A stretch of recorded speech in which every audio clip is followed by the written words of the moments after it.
Há médiuns que só frequentam a reunião mediúnica e não participam de nenhuma outra atividade na casa espírita, nem mesmo estudo. Alegam que são experientes, pois praticam a mediunidade há anos. Alguns participam da reunião mediúnica, entre aspas, chamada de cura. Que dizer desses trabalhadores? Que são trabalhadores imperfeitos, porque, por mais bem informados que estejam, não sabem tudo. E as reuniões doutrinárias realizadas na instituição constituem-se de valor inestimável para os obreiros da casa. Aquele que é membro de uma instituição deve ter compromissos, no plural, com a instituição. Frequentar apenas a sessão mediúnica não preenche as suas necessidades espirituais. Além do trabalho mediúnico, deve vincular-se a uma outra atividade. E as reuniões públicas, as reuniões de estudo, são valiosíssimas, porquanto cada expositor traz suas próprias experiências, muitas vezes em torno de um tema que já é muito conhecido do auditório, porém, está sendo enfocado de uma forma sui generis e que nunca ocorreu com outrem. Sempre quando estou ouvindo outros companheiros, ilumino-me com as suas reflexões, que são muito diferentes das minhas, e alegro-me quando constato a universalidade do ensino. Desse modo, o médium tem o dever de frequentar a casa espírita além da atividade mediúnica. Por que o privilégio? Pelo fato de ser ele médium. Que conduta, então, nós poderemos propor aos que nos visitam? Elegem um dia de elite e não tem mais nenhum contacto? Quem manterá a casa? Quem a sustentará? Quem pagará o aluguel para que ele participe das mediúnicas? É necessário despertar entre nós as responsabilidades para com a casa espírita que nos agasalha, que tem necessidade de atender pessoas problematizadas, como já fomos ou como estamos. E, nesse sentido, os companheiros mais experientes, conforme se classificam, devem estar à frente para o atendimento. Alguns médiuns, por estudar em casa, acreditam ser necessário participar de grupos de estudo. Acreditam não ser necessário participar de grupos de estudos na casa espírita. E outros resistem por falta de tempo, trabalhos sociais da casa espírita que os obrigam. Como proceder a esse respeito? No primeiro caso, o estudo em casa não substitui o estudo em grupo. Jesus foi enfático. Quando 2 ou 3 se reunirem em meu nome, eu estarei entre eles. Ele poderia ter dito, quando alguém orar, eu atenderei. Mas ele nos conclamou a fraternidade. Por que estudar a sós? É o tipo da fantasia e do auto-engano. É como quem quer fazer certa ginástica, compra uma esteira para correr. Durante uma semana, 2, a esteira fica lá apodrecendo, porque não tem motivação. São exceções os que têm esteiras em casa e que continuam sozinhos. São exceções. Então, se a pessoa dispõe do tempo para estar em casa, leve o seu tempo ao centro espírita. Se já está bem informado, colabore informando. Se está aprendendo, predisponha-se a iluminar-se. É um dever, o dever da solidariedade. Então, esse indivíduo que dispõe de tempo, participe das reuniões de estudo. São muito salutares, opiniões, observações, certas reflexões que não me ocorrem a outra pessoa. Na Mansão do Caminho, nós temos muitos auxiliares remunerados. E eu, de vez em quando, vou conversar com eles, aqueles das tarefas menos conhecidas, primeiro para conhecer a sua linguagem, para conhecer os seus dramas, os seus problemas. E quanto eu aprendo com os pedreiros, com os auxiliares de pedreiros, com os marceneiros. Sentamos-nos na hora do lanche deles, e aí eu digo assim, me perguntem qualquer coisa, o que é que vocês acham disso, daquilo? E alguns têm reflexões profundas que nunca me ocorreram, porque cada um de nós é um exemplar especial. E aqueles que justificam não disporem de tempo, porque tem muita atividade na casa espírita, não esqueça da autoiluminação. É muito bom acender o farol da casa alheia, mas não deixe a sua no escuro. Eu tenho visitado instituições que deixaram de ser espíritas para ser instituições de socorro social. É muito válido dar o pão, dar o agasalho, dar o alimento, mas é muito mais importante dar a dignidade. A tradição chinesa dar a vara de pescar, e não apenas o peixe pescado. A pessoa divide o tempo de tal forma que haja a oportunidade também de iluminar-se. Porque se aparecer um bico, como se diz, um trabalhinho para ganhar dinheiro, arranja tempo. Uma das grandes surpresas em nossa cidade são amigos que dizem, Divaldo, quando eu me aposentar, eu vou me dedicar o tempo todo. Eu acho essa conversa tão cansativa, porque eles se aposentam, mas aí arranjam um bico. Depois entram no crochê que não voltam mais. Nem no período em que estavam quando trabalhavam, porque tem que ganhar. A vida exige muito eletrodoméstico, muito aparelho, muita coisa, educação dos filhos e tal. E eu digo ainda assim, e se você morrer, Deus vai cuidar, né? Ah, é? Ele então faça de conta que já morreu. E ajude Deus a cuidar. Dê a sua parte e a parte de Deus. Então são escusas para permanecermos na ignorância ou no falso conhecimento. O Espiritismo é uma doutrina tão arrebatadora que ela é muito simples, mas não é fácil. O que é simples não quer dizer fácil. É simples viver, mas não é fácil viver. Então a pessoa, quando ouve os postos, já sabe de tudo, porque é tão lógico. Mas é uma visão global. A visão unitária de profundidade é muito mais complexa. E quanto mais estudemos, quanto mais dialoguemos, melhor para o nosso bem-estar. Divaldo, que medidas tomar em relação ao médium psicofônico que tem muita dificuldade em se libertar dos fluidos enfermiços dos espíritos manifestantes? Solicitar que no momento em que termine a comunicação, ele mude de atitude mental. Enquanto ele preservar a evocação do fenômeno, ele experimentará a energia boa ou má de que foi instrumento. No momento em que ele mude de paisagem mental, aqueles fluidos serão dispersados. Mas se por acaso ele não o lograr, é de bom alvitre que terminada a reunião, terminado o momento das comunicações, ele receba um passe. Na reunião mediúnica sempre deve estar médiuns passistas. E ao receber o passe, ele se liberta. Se não libertar, é uma fixação pessoal. É, portanto, um distúrbio psicológico e não mediúnico. Qual seria o procedimento adequado para atender às necessidades do médium novato que chega à casa espírita com mediunidade já aflorada? Deve-se encaminhar esse médium sempre aos estudos antes da prática mediúnica?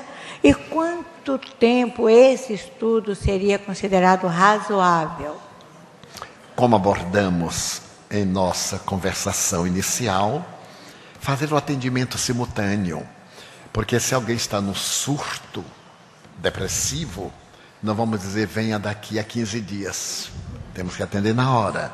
Se alguém tem uma crise orgânica, o primeiro que fazemos é dar um anestésico para diminuir a dor e depois examinar a causa da dor.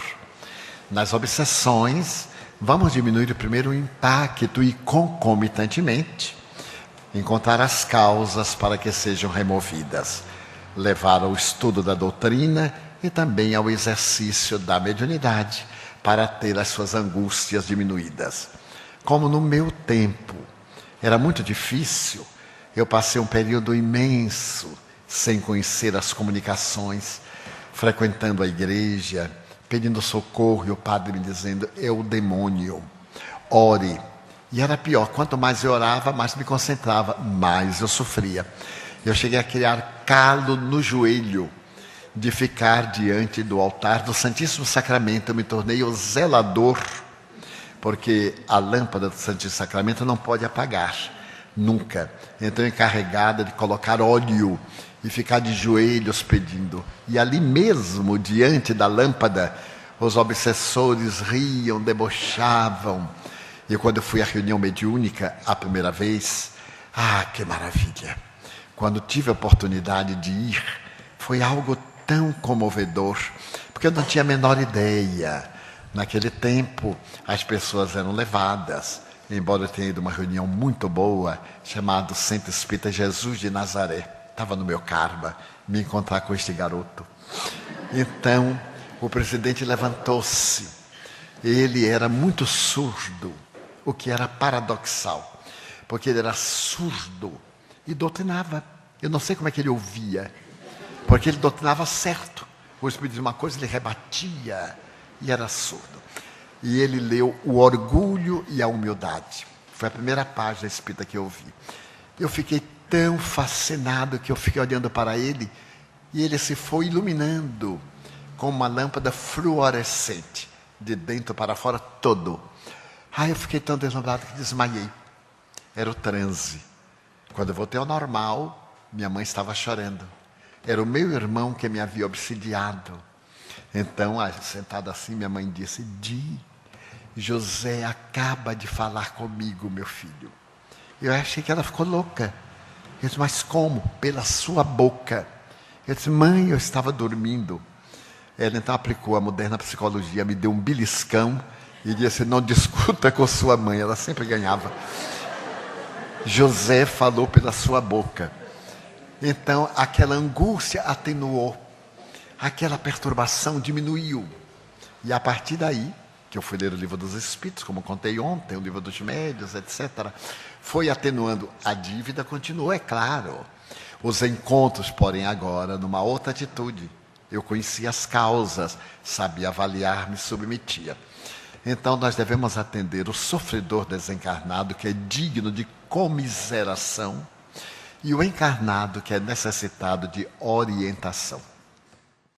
Que orientação devemos dar às pessoas de outras religiões que são médicos, mas que não querem ser espíritas e apenas procuram a instituição pedindo ajuda para se livrar, entre aspas, daquelas percepções? É sempre comum as pessoas desejarem transferir a carga de que são portadoras para os ombros de outros indivíduos. Deveremos ser francos e honestos, sem ser rudes nem grosseiros. A mediunidade não pode ser tirada por outrem. É uma responsabilidade que diz respeito a cada um. Seria o mesmo que eu pedir a alguém que me dê mais memória, que me dê uma boa dose de inteligência, ou que me retire a inteligência que eu tenho, porque fazendo-me pessoa lúcida, ela está me sendo prejudicial. É um pedido de natureza psicológica infantil, através da qual a pessoa deseja libertar-se de uma faculdade que lhe é inerente à organização fisiológica. Então deveremos dizer que isso não existe, é um pedido absurdo, e que a pessoa faça da sua vida o uso que lhe aprouver. Mas se alguém tem uma problemática no pulmão, vai procurar um pulmologista, e ele dá a orientação própria para o paciente. Se o indivíduo deseja ou libertar-se de uma tendência artística ou cultural, não irá pedir a ninguém que a anule. Ele próprio terá que fazer o seu trabalho. Então deveremos ser coerentes com os princípios básicos do Espiritismo, que são esclarecer, libertar e conduzir. As mensagens psicografadas pelos médiuns nas reuniões devem ser divulgadas ao público presente. Terminada a reunião, as mensagens que foram psicografadas devem ser lidas, para que todos tomem conhecimento, e arquivadas. Se forem portadoras de qualidade, oportunamente poderão serem fechadas em livros e naturalmente distribuídas ao grande público. No momento, tem havido uma preocupação muito grande em divulgar todo e qualquer tipo de mensagem. Algumas reconheçamos de péssima qualidade, tanto do ponto de vista ortográfico, gramatical, como de conteúdo. Chegam a ser constrangedoras para qualquer pessoa que tem um pouco de senso. E o pior, vêm firmadas com nomes muito respeitáveis. Allan Kardec, na Revista Espírita de 1865, na página 125, diz o seguinte: muito cuidado com as mensagens simplórias que sejam assinadas por nomes célebres. Elas são normalmente mistificação, ou transtorno do próprio médium, ou resultado de espíritos zombeteiros. Imaginemos agora, concluímos, Rui Barbosa vir a escrever uma mensagem com erros crassos da língua portuguesa. E o fato de estar assinado o nome Rui Barbosa, ela passa a ter um sentido profundo se o seu conteúdo é vazio. O importante não é quem firma a mensagem, é a qualidade da mensagem. Há muita coisa de alto valor em bocas simplórias, como há muita coisa banal em bocas de pessoas muito importantes. Então, os médiuns devemos ter o pudor de submeter a criteriosa análise as nossas produções antes que as divulguemos. Então, o médium, ao psicografar, não deve ter pressa, deve guardar. Desde o dia 22 de fevereiro de 1949, eu comecei a psicografar, a lápis, e guardava em uma velha mala. Quando chegou o dia 1º de janeiro de 1960, o Espírito Joana de Anjos disse assim: meu filho, agora vamos queimar aquelas mensagens. Mas, minha irmã, são mensagens tão bonitas. Aquilo era treino, eram exercícios. Vamos queimar. Mas por que queimar? Porque se você não queimar, corre a tentação de passar adiante. E elas têm muitos erros. Eu peguei o baú com o coração dilacerado, rasgava, olhava uma que outra, rasgava, assim, essa eu vou deixar para rasgar no fim, para ver se ela se comovia. Nada. Rasguei até a última e incinerei. Agora vamos escrever para publicar posteriormente. Então publicamos em 1964 o primeiro livro, uma coletânea muito modesta, chamado Messe de Amor. É aquele cuidado dos bons espíritos. Podem acusar de qualquer coisa, mas nenhuma dessas obras que nós psicografamos pode ser apontada como antidoutrinária. A ortografia, a gramática estão corretas. Se houver algum erro é de revisão, que claro, escapa. Nós revisamos 5 vezes. Eu reviso a primeira vez, hoje quando tiro do computador. Nós temos na gráfica 2 revisores técnicos e pagos. Uma pessoa amiga revisa pela 4ª vez, e quando o livro está todo pronto, que vai para a etapa final, eu reviso. E mesmo assim, saem erros. É uma coisa impressionante. Pegamos o livro com o maior carinho e o olho bate no erro que a gente não viu várias vezes que leu. Então o médium deve ter cuidado, não tenha pressa. O médium não deve ficar preocupado com aplauso, em ter cartaz, em ser o médium principal, em ser o médium mais importante. Que ele seja o melhor servidor. A sua importância Deus dará. E agora eu digo como os bons espíritos, que ele tenha muito problema, que ele tenha muito desafio, que sofra muita incompreensão. Não é sadismo. É que quando a gente é incompreendido, a gente é mais vigilante. Quando a gente é muito homenageado, a gente abre os flancos e é a hora do perigo. Notem que a guerra começa durante a paz. Quando está todo mundo em paz é que estoura a guerra. No momento da guerra está todo mundo vigilante para fomentar a paz. Então a mediunidade, eu disse no começo, é uma ponte. Emmanuel diz, são os braços de Deus. Nós somos a enxada com que os espíritos trabalham o solo. Daí deveremos preservar a qualidade da nossa mediunidade, a qualidade do nosso grupo mediúnico. Pessoas sensatas, sinceras, pessoas interessadas nos propósitos, como diz Kardec, nas sessões de estudos, que façam perguntas sérias, que tenham interesse em progredir, sem essa pressa de uma divulgação inoportuna. Qual a orientação que devemos dar às pessoas portadoras de distúrbios obsessivos que procuram o centro espírita? Primeiro conselho, que participem das reuniões doutrinárias. Logo depois, que procure atendimento médico. Há muitos distúrbios que parecem obsessivos e não são, como há muitos distúrbios que parecem loucura e não são. Allan Kardec, Livro dos Médiuns, capítulo 23. Existem, diz ele, portadores psiquiátricos que são vítimas de obsessão. Nem toda loucura, porém, é obsessão. Um grande número de vezes é loucura mesmo. Mas nem toda loucura é loucura. Muitas vezes é obsessão. No Evangelho segundo o Espiritismo, nas 3 últimas linhas do livro, Kardec volta a dizer: quando uma obsessão é muito prolongada, afeta o cérebro, necessitando de assistência magnética, que eram os passos da época, e tratamento médico. Então, o médium que atravessar determinadas situações deve ter muito cuidado com essa problemática. E a pessoa que chega com distúrbios obsessivos, de maneira nenhuma levemos à sessão mediúnica. Não tem condição.